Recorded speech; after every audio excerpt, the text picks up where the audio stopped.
Well, today I'm going to do a little walk around on my new Moto Guzzi V7 Stone Centenario version. This is the 100th anniversary, 1 year only color scheme.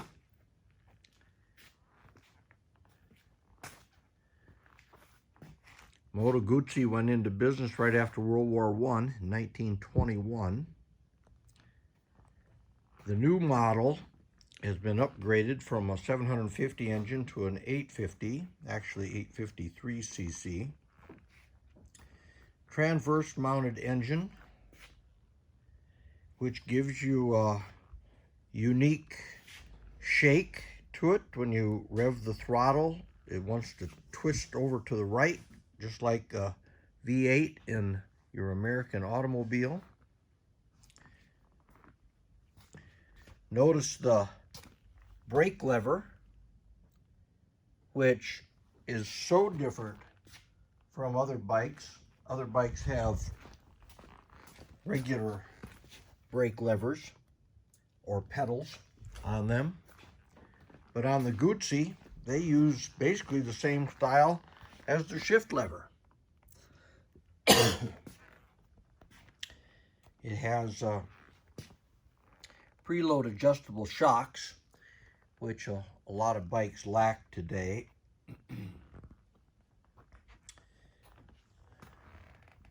That little key lock releases the seat to get at the air cleaner. It does have a sight glass for checking the oil level, which is always a pain in the butt when you have to try to balance your motorcycle with one hand, because it has to be level for checking the oil level. And I really wish they would put a dipstick in them. Last year's model still had a dipstick in the fill hole here, but it had a very difficult to remove knob on it, and some company came out with a special wrench to put on it. It was kind of a star, and guys were opening them with pliers and scratching them up and stuff. So they went to a standard type of little twist filler, but they didn't put a dipstick on it. Instead, they put the sight level, which about all my bikes have gone to now, and I really like the bikes that have dipsticks in them. But they Moto Guzzi developed the first motorcycle wind tunnel. They also developed the first motorcycle center stand. Unfortunately, they're not putting it on their bikes anymore. And I really like bikes with center stands, but this doesn't have it. It does have Brembo brakes and calipers, which is the most premium disc brake setup you can buy. The Eagle is commemorative for one of the first three guys that were two pilots and a mechanic in World War I, got together and decided that they were going to build motorcycles when they got out of the service. And unfortunately, one of the three guys that started the business died just a few days after being released from the military. He died in a plane crash. And so his two partners have commemorated all their motorcycles with the Eagle for their fallen comrade. The Eagle is also displayed on this in the analog or the digital gauges in the center there, and on this model in a daytime running lamp in the middle of the headlight. This is the only bike I've ever seen, ever built, that has a DRL. All motorcycles in the United States have to have the headlight on all the time. And this has a separate headlight switch. You can turn it on low or high, but when you flip it all the way down, it goes on to the DRL, which is kind of interesting. One thing that they failed on in the United States version is they put standard bulbs in the turn signals. And on the European versions, the whole bike is digital or LED. This does have LED headlight and LED tail and brake light, but for some reason they cheapened up on the turn signals, and it's probably actually cheaper to buy LEDs than it is bulbs in this day and age. The gauge is got multi-functions. Of course, it's got a tachometer around the outer edge, your speedometer, gear indicator, and across the bottom there, that's the average fuel mile per gallon. There's your instant fuel mile per gallon. That's your traction control. There's 3 steps to that, how aggressive you want your traction control.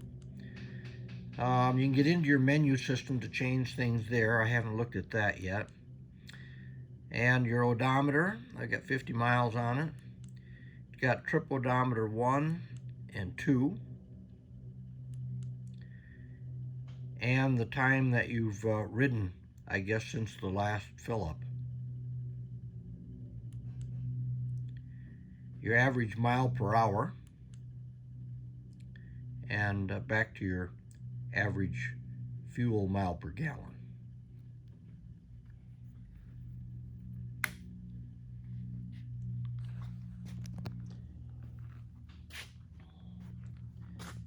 It does have a genuine Italian leather saddle, and for many, many years motorcycles have had nothing but vinyl saddles.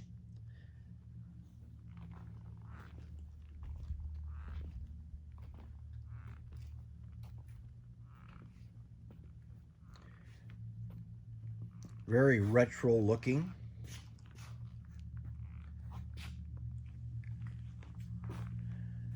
Of course, round headlights are the norm on retro bikes. The battery is under here. And this was totally redesigned for 2011. It's got a stronger frame, better suspension. The engine's been totally retuned and made larger from last year's. And the fuel filler is kind of different also. To take that off, if the fuel filler just spins, there's just nothing to it at all until you turn the key over to there. Then it locks and you can unscrew it.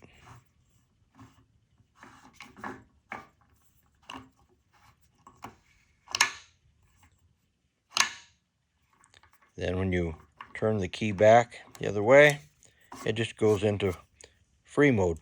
Never seen one like that. The Italians have this funny habit of putting yellow paint on everything.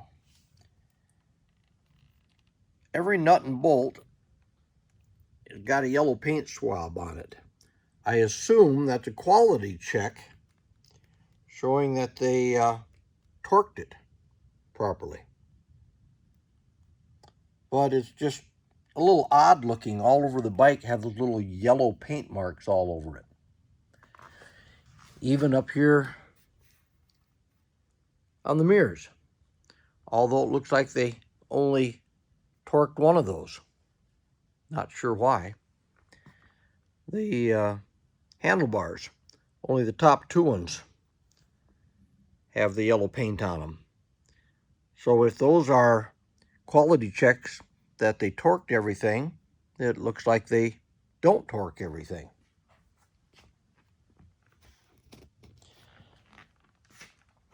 So far, there's no windshield or tail rack, carrier rack being shipped into the United States for this bike, but we expect them pretty soon.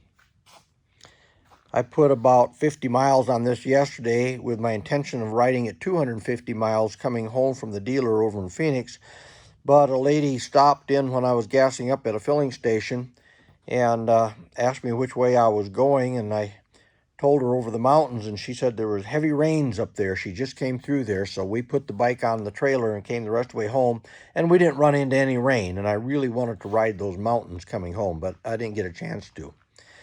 This does have a drive shaft instead of chains, so you have no chain maintenance on it. Very low maintenance bike. When it's time to adjust the valves, you can pull these 4 screws out. That takes you get at the spark plug, then you can unplug the spark plug, and then you take the main bolts out and the valve cover comes off, and you can get at the valves without taking the gas tank off. And every other bike I've ever owned, you got to take the entire gas tank off.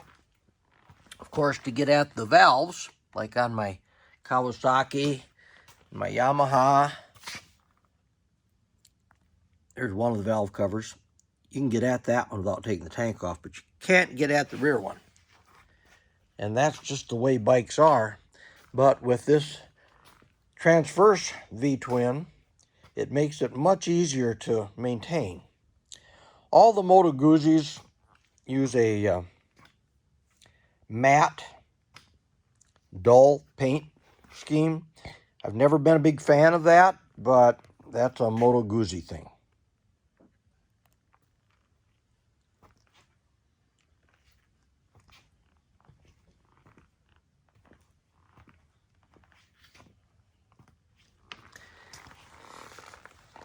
I think this is the big starter on it, and boy, it's got a big starter sound. They even put the eagle in the casting on the front of the engine case, and it's got a huge oil pan under it. It only holds 2 liters of oil, but it takes 1060 oil. Just try to go to your local O'Reilly's and buy 1060 oil. You ain't going to do it. Of course, it's fuel injected. Here's the switches. Here it's on DRL, and then you've got low beam and high beam. Pretty cool. Very simple. Horn button, and the horn doesn't work on this. I'm going to have to get a new horn right away. Turn signals. Your mode switch for switching between your mile per gallon and all that stuff. Starter button, an off switch, and very simple. That's it. Let's listen to it start up.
that's the sound of the beast.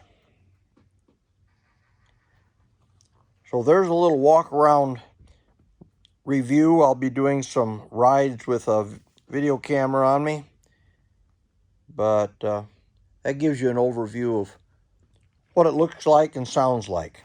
Hope you enjoyed it.